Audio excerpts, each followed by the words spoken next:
السلام عليكم ورحمة الله وبركاته.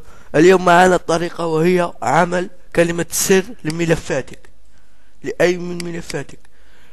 راح نعمل لهذا الملف كلمة السر، باش يتبت كلمة السر يكون عندك برنامج الوين رار. تابعوا معي.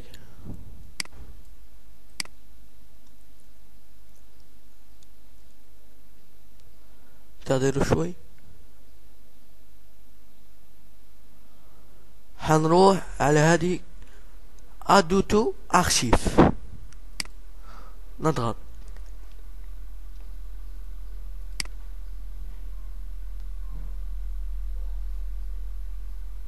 انتظر. هنروح على هذه افونس، نروح على سات باسورد ونكتب كلمة السر. مثلا نروح على اوكي، نضرب اوكي. راح يتحمل لنا هو، او يتحمل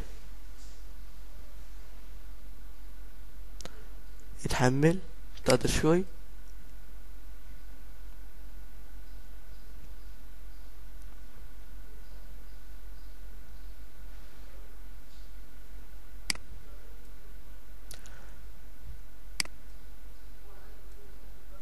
وإذا عجبتكم قناتي على اليوتيوب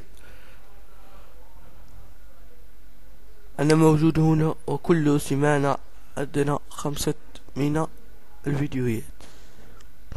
ننتظر التحميل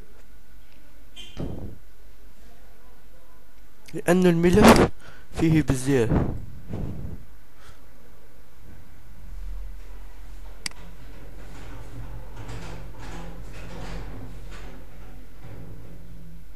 إذا تحب تعمل بوست اعمل بوست فتدير كونتينيو.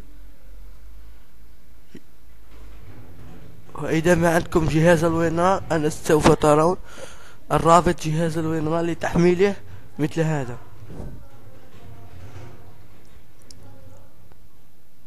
ده هو جهاز الوينرار، موجود فيه 3 كتب.